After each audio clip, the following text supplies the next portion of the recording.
Hey everybody, it's time again for 9 and Wine from KTSM NBC 9. Thus the name 9 and Wine. 9 and Wine. I mean, how did we figure that out? I don't know how we figured that out, but it's pretty amazing that we did, and so there we are. Well, I think you just always have to have 9 glasses of wine. Whenever you sit down, you have to have 9 glasses of wine. That makes for a very It's like 99 bottles of beer. Very on good wine. night, yeah. Right. You're singing in the car when you're driving with the kids. Right, exactly. 9 and Wine. So we're going to talk a little bit about Winefest. It's really become it is the premier wine and food event in the Southwest. And it's become that over 13 years. And both of you guys were there very early in the beginning. So I think it'd be cool for people to know the history of how did El Paso Winefest come to be? What is El Paso Winefest compared to some of the other local festivals? And why do we do it? And where do we see this going from here? So let's start with kind of the history. Chris started it. Basically, my memory of it is 13 years of wine. Well, that was 14 ago. years ago. 14 years 14 ago. years ago. Yeah, it was actually, I got to give kudos to Debbie Faulkner. She was Debbie was great. She was our third female president coming in, and she realized that our fundraiser at the time had been very, very good, and we'd made a lot of money to do all these projects called Celebrity Chef, but it was getting a little stale. You know, that a lot of other organizations had copied us. You know, what's that saying, that the highest form of flattery is, imitation. I always like to say the highest form of flattery for people who don't have an imagination and can't come up with stuff on their own, because actually I don't think it's flattery at all. I think it's downright theft. But anyway, lots of people had copied us, and we weren't unique anymore, and it wasn't going as much. And back then we noticed that the trend was really going towards wine. El Paso was really starting to get into better and better wines, and so she came to me. My mother's French, and she said, "Can you help me with this?" So we did, and we started out small. And then I made the mistake of taking her to the Santa Fe Wine Festival, and about halfway through, she decided that we needed to do as big an operation. Santa Fe has been around for, 50 years or something.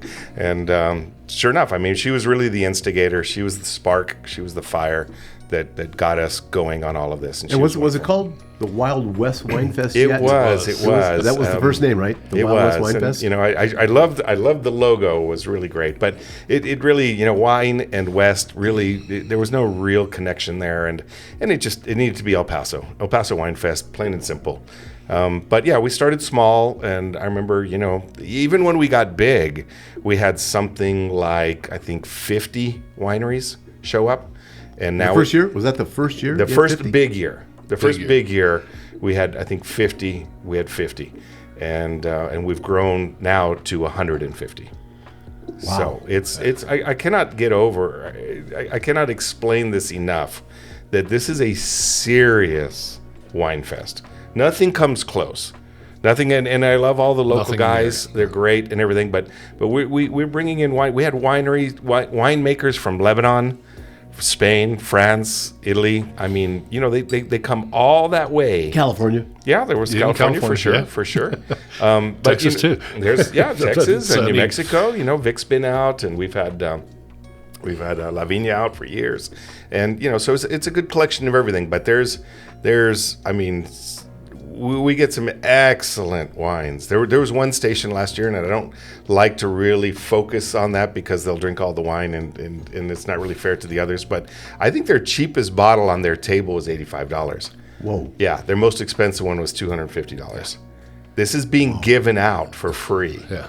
That's absolutely amazing. I'll give you just one hint. It was from Spain, but it was fantastic. It was really, really, really good.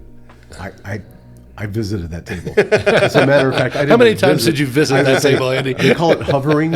Yeah, right. They call it helicoptering. And you know what? We don't say anything about Jenny that. and I discovered it. We thought, did you try that? We did. We said, yeah. And I think a few people were whispering around, "Hey, that wine over there." But there were so many other great wines. There were. There wasn't there like there was any shortage. No. But we liked. We recognized that one right away, and we were. I think we back went to the early days when it was 2-3 times. So he's playing it down a little. He and Debbie did a wine tasting in the Keystone Botanical Garden. And it was really just for the Rotary Club, I think, the very first one. Rotary Club and Friends, kind of. Yeah. That was Winefest 1? If you want to count it that, because we did 3 of those before we did the big one. So our 13-year count starts at the first big one. Tent up. Oh, you're not counting those. We're not counting those three. Those so 3 really, ones. if you count those 3 as kind of the predecessor events, that would really it's 16 years. Right? Yeah, but we're talking, instead of 1,000 people, we're talking, we had like 50 to 100 people. No, but everything And we starts had, somewhere. there'd be like eight everything different starts wines. It starts somewhere. It We started with so Keystone is where we started, and actually it was Debbie did it again. She talked my wife and I, Mary Jane, to go to Santa Fe with them to go to the wine festival up there, and back then we were really just beginning our journey, if you will. It's hard to imagine 13 years ago what I was drinking then now, and no one saw me. We don't have to tell anybody. We don't have to tell anybody. So let's move on to like year number 2, 3, 4, 5. What was happening during those years? Those were all at what kind Keystone of growth years were we in the in? parking lot. Yeah. And it was one tent. It was One big tent. One big tent, about 30 by 120. I think it was all it was. And how many wines did you have at that point? We quickly grew. I'd say the first year, I think we had 50, and then We were up to 100. We got. I think when we moved out of there, we might have been up to 100. Might have been. I'm not sure. We really got big with Coffee Box. Yeah. We did. When we it was- moved downtown, What year was it Coffee Box? bumped us up. Was that year.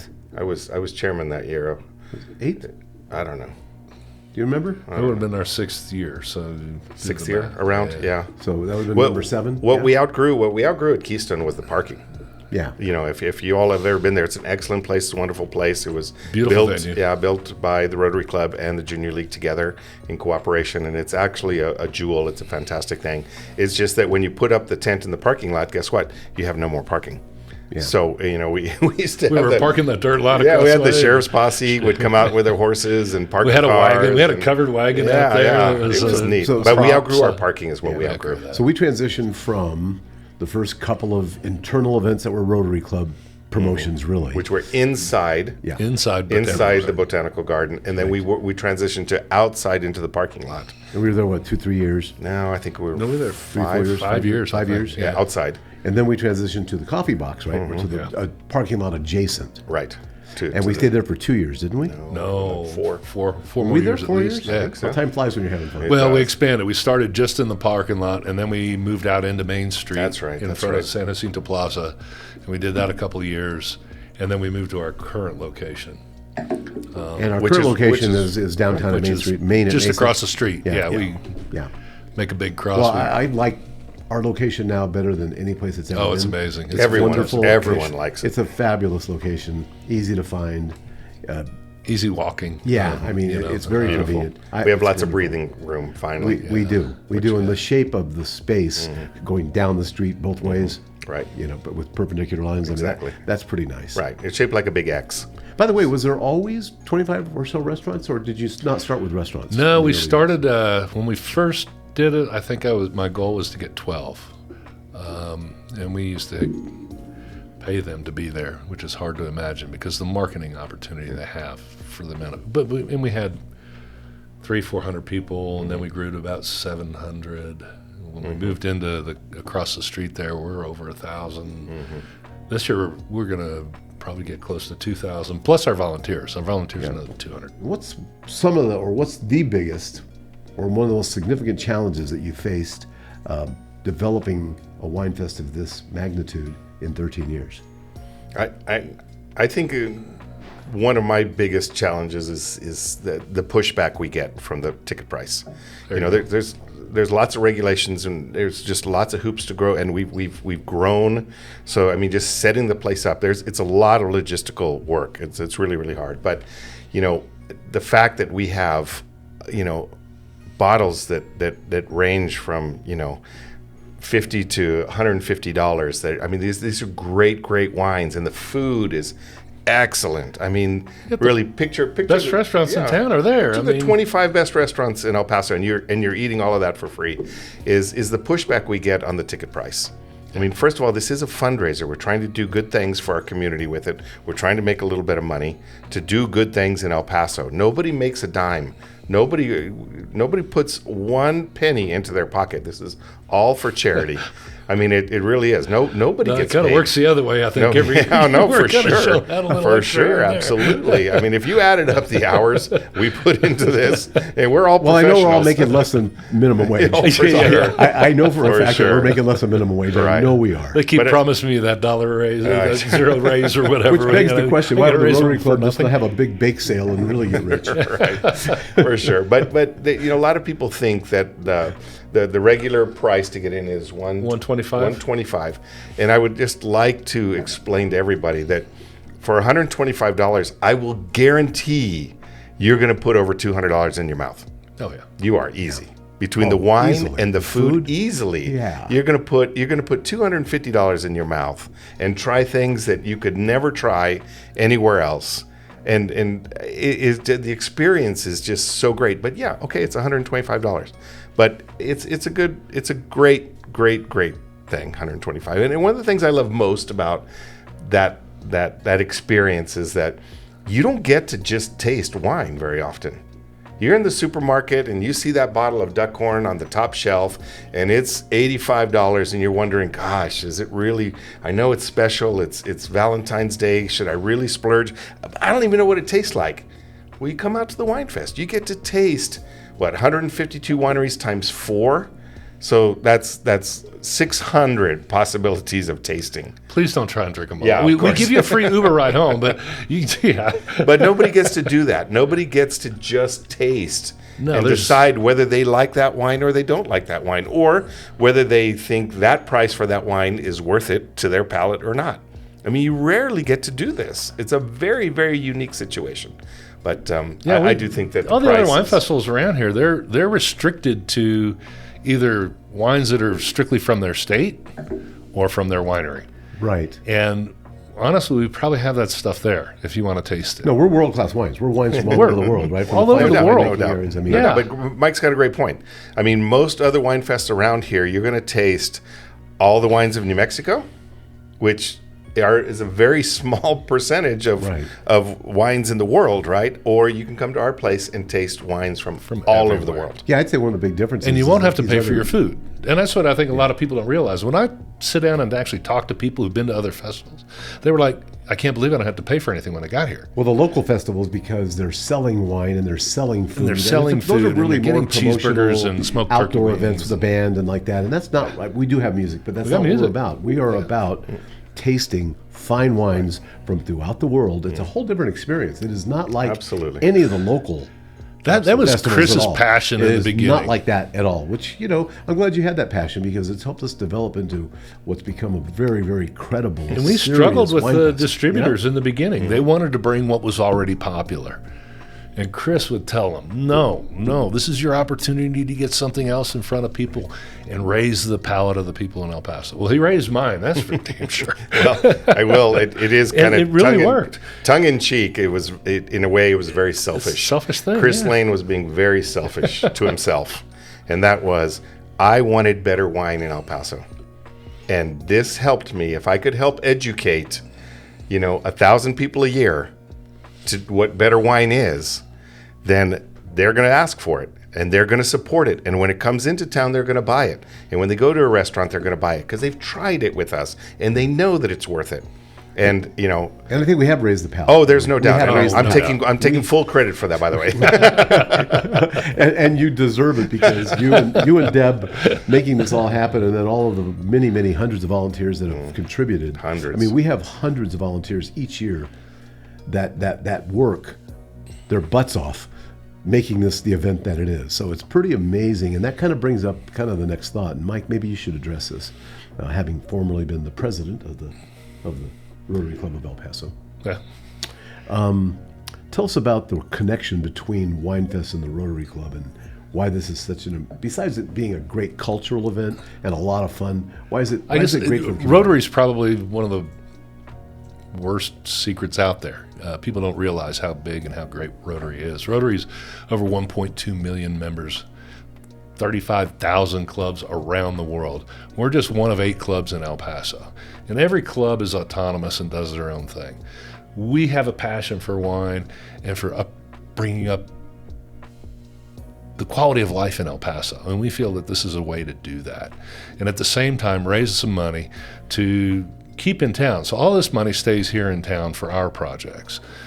Even though Rotary is an international organization and we are responsible for the eradication of polio throughout the world, which unfortunately I don't think people realize that 15 years ago when I joined Rotary, there was still polio actively in Mexico.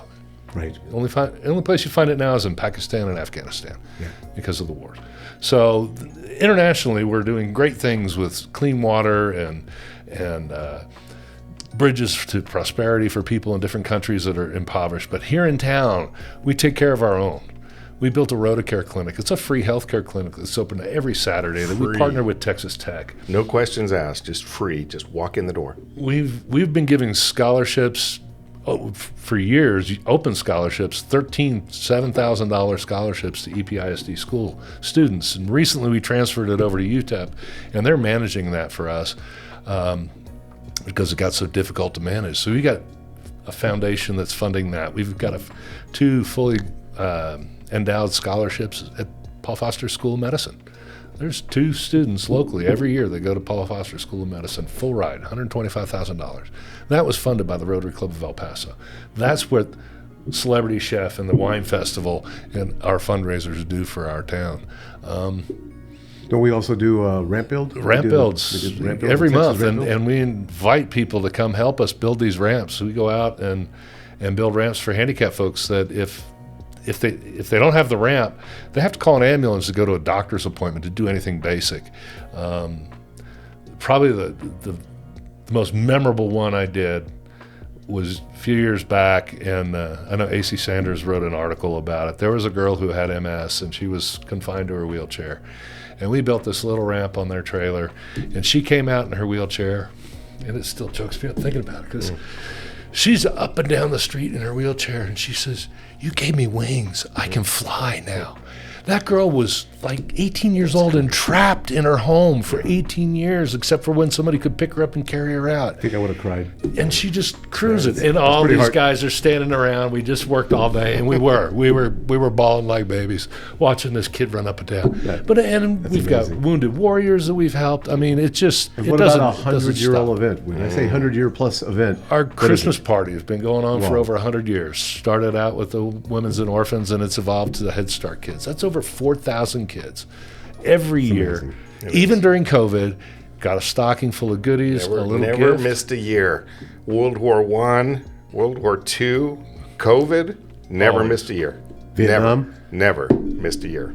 That's even during amazing COVID. To have an event that a local service club like Rotary has been doing for over 100 years. Think about that. I don't know of anybody else in town who's doing That's actually pretty amazing. And I know we're able to do these things because we have a fundraiser like the El Paso Winefest. Exactly. So not only is this a great time, which it is, but it's supporting some pretty amazing community events in El Paso that really do make a difference in our community. I mean, really make a big difference. True. And these things all cost money. They do. So we got to make money. So when you think about that $125 next time, think about all of those things that your money is going towards. Right. And you're still going to put $200 still going to in your drink some mouth. really fine wine and have delectable tastes of wonderful 25 great restaurants in El Paso. So it's kind of a win-win, the classic win-win-win-win. Absolutely. And I mean, to put it in perspective, some of our suppliers who come in from out of town, the wineries, say this is the best wine fest they have ever been to. And I'm not just talking local guys. I mean, J. Lore from Paso Robles and so many other people have said, "Oh no, your wine. This is crazy how good your wine fest is." Yeah, we rank now. I mean, we've actually become somebody, and I'm pretty proud to be part of that committee because it's an amazing event. It's because we do so much for not just our sponsors, but also for our distributors and the wineries when they come to town. Yeah. So we've got 3 days of public participation. It starts on Thursday night with a reserve tasting where the wineries who are here already and our distributors bring in the really top shelf stuff. Usually it's stuff that you can't buy at Specs or any place like that. They call it on-premise wines. This year we're doing a culinary competition on Sunday. We're moving it to Friday evening. So That's going to be a By the way, let's mention kick-ass that by the way, happy we hour have the full from 5 support to of 7:30. the Southwest University Culinary Institute, which is great because it involves youth and the teams competing with each other. Education. And education. So it's kind of another win. Everyone wins. Oh, and the food those kids crank out is amazing. Yeah, I think your idea, by the way, of moving it to Friday night is a great idea. It's gonna be a lot of 'cause fun. It's going to be the culinary competition on Friday night and the wine fest on Saturday. Wine fest It's gonna be on Saturday. Huge weekend. Huge And you got looking rooms forward to blocked it. downtown, so you got discounts on hotels. Yeah. I know most of our staff stays downtown. It's pretty cool. I know this is It's sounding easy. like an infomercial for the El Paso Wine Fest, but this is all for charity, folks, so it's kind of way cool. If you want to know more, go to elpasowinefest.com. We have it chock full of pictures. We're adding videos, and we're going to start putting the podcast there too. So it's all at elpasowinefest.com. We're going to wrap up with a couple of final thoughts on why El Paso Wine Fest is so important, not only for a good time, but for a good cause. And I think you had a thought on that. Well, Mike had the idea. He threw it out there. I wanted to expand on it. So just to wrap it up again, not only does your money go for great causes, all of it, by the way, it all goes to great causes. You know, there's no money going over somewhere else for something else. But the other great thing, like we had talked about how great the event and your experience will be. Mike mentioned on-premise, off-premise, and I wanted to expand on that real quick because a lot of people don't understand that. But there are wines that are sold off-premise. Off-premise means a store. So off-premise means you consume the bottle not where you bought the bottle.